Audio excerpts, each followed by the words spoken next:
சொல்லுது, அவர் உலக தோற்றத்துக்கு முன்பதாகவே அடிக்கப்பட்ட தேவ ஆட்டுக்குட்டி. ஒண்ணு. ரெண்டாவது, ஒரு சிலர் சொல்றாங்க அவர் இங்க வந்ததுனால இருக்கிறாருன்னு. ஆனா யோவான் சொல்றாரு, முன்னே இருந்தவர், முந்தினவரும் பிந்தினவருமாய் இருக்கிறேன்னு சொன்னார். இயேசு சொல்லும்போது சொன்னாரு, உயிரோடு எழுந்து வந்து சொல்றாரு, யோவானுக்கு சொல்றாரு, ஆதியும் அந்தமுமாய் இருக்கிறேன், இருந்தவரும் இருக்கிறவரும் வருகிறவருமாய் இருக்கிறேன். அப்போ இயேசு கிறிஸ்து எப்பொழுது இருந்தார் என்றால், அவர் மனிதனாக இந்த உலகத்தில் 2000 வருஷத்துக்கு முன்னாடி வந்தாரே தவிர அவர் ஆதியில் இருந்தவர். வேதம் சொல்லுது, அதுக்கு முன்னாடி ஒரு வசனம் சொல்லுது, ஆதியிலே வார்த்தை இருந்தது, அந்த வார்த்தை தேவனாய் இருந்தது, சகலமும் அவர் மூலமாக உண்டாக்கப்பட்டது என்று சொல்லப்படுது. இயேசு கிறிஸ்துவை கொண்டு இந்த உலகங்களை உண்டாக்கினாராம். உலகத்தை உண்டாக்கி, அந்த பூமியும் அதுக்காக உண்டாக்கினாராம்.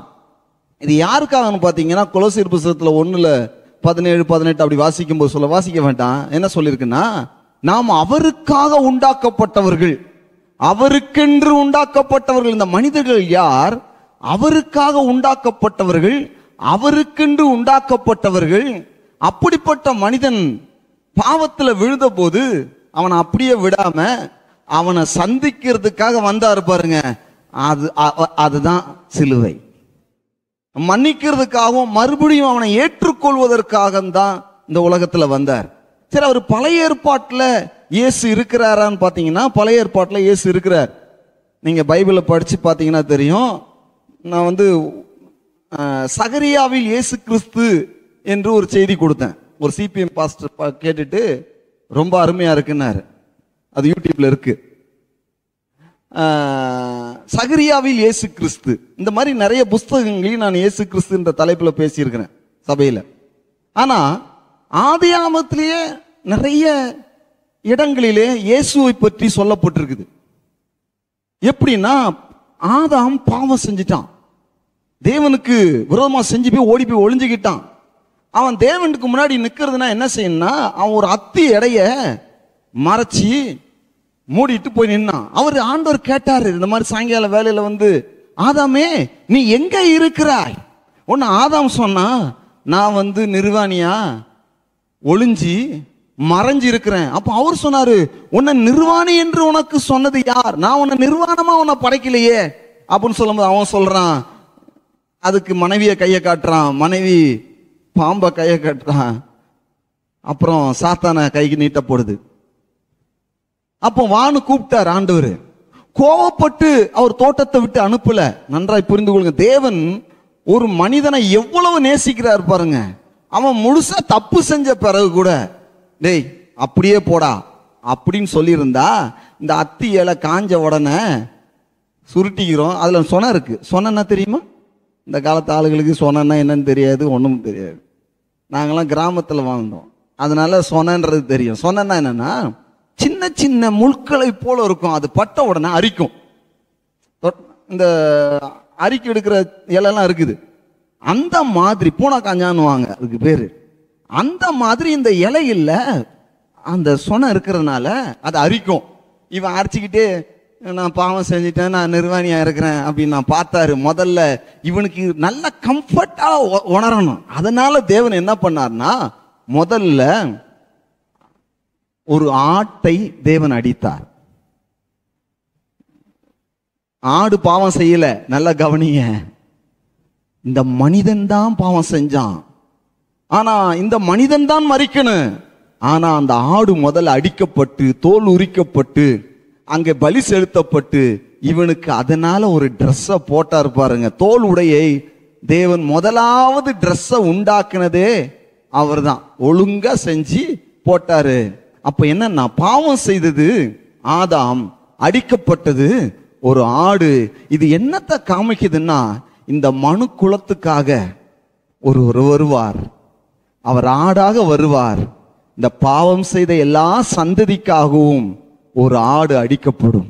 ஆனா இயேசு கிறிஸ்துவை பற்றி சொல்லப்பட்டிருக்குது, இதோ உலகத்தின் பாவத்தை சுமந்து தீர்க்கிற தேவ ஆட்டுக்குட்டி. அப்போ முதல்லயே அங்க ஒரு பிக்சர், இந்த பழைய ஏற்பாடு யாரை குறித்து சொல்லுகிறது என்றால் அது இயேசுவை குறித்து சொல்லுகிறது.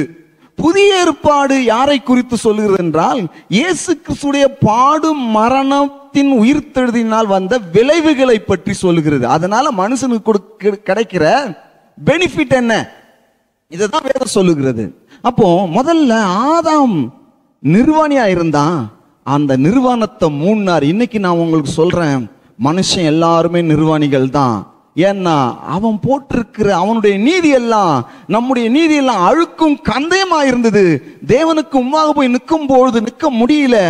ஏன்னா நான் தகுதியற்றவனா உணர்ந்தான். ஆனா இந்த இயேசு உங்களுக்காக கல்வாரி சிலுவையில் அடைக்கப்பட்டு அவருடைய ஆடையை, அவருடைய நீதியை இப்போ உங்களுக்கு கொடுத்தாரு. ஏன்னா உங்களுடைய நிர்வாணத்தை மூடுவதற்காக. இததான் அங்க ஒரு சிம்பாலிக்காக தேவன் இந்த ஆதாமுக்கும் ஏவாளுக்கும் சொல்லுகிறார். இததான் அப்போ பழைய ஏற்பாடு வாசிக்கப்படும் போது அங்கே இயேசுவை பார்க்க வேண்டும். நீங்க ஆபிரகாமை பத்தி படிக்கலாம், அல்லது நீங்க ஏனோக்கை பத்தி படிக்கலாம், அல்லது நீங்க காயின் ஆபேலை பத்தி படிக்கலாம். எங்க படிச்சாலும் அங்கே இயேசு இருக்கிறார். அப்ப இந்த செய்தி மக்களுக்கு சொல்லப்படுகிறது. என்ன செய்தி?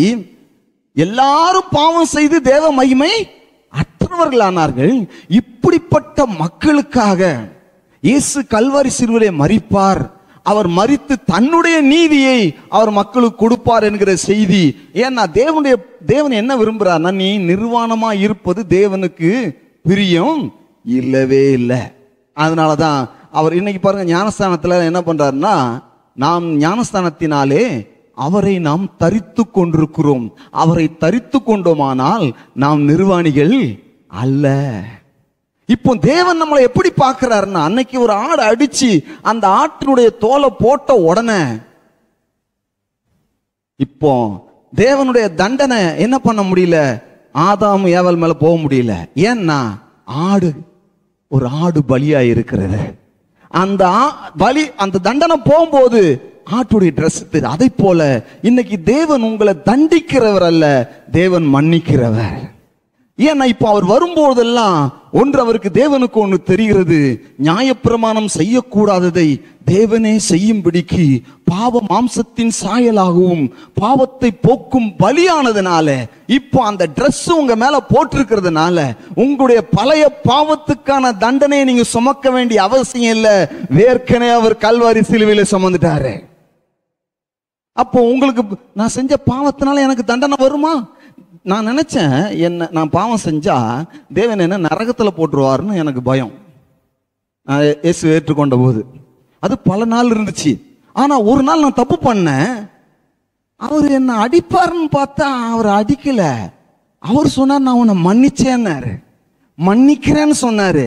தேவன் என்னை அடித்ததுனால நான் இன்னைக்கு ஊழியம் செய்யல, அவர் என்னை மன்னிச்சதுனால நான் ஊழியம் செய்யறேன்.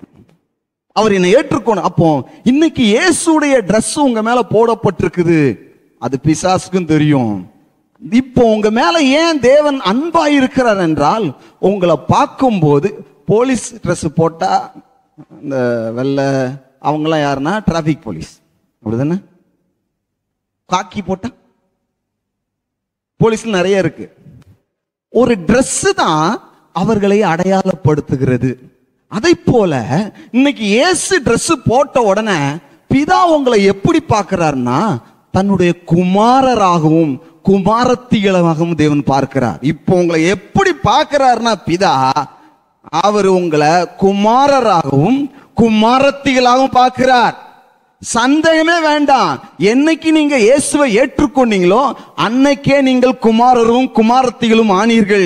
ஏனென்றால் இயேசுடைய டிரெஸ் உங்க மேல போடப்பட்டிருக்குது.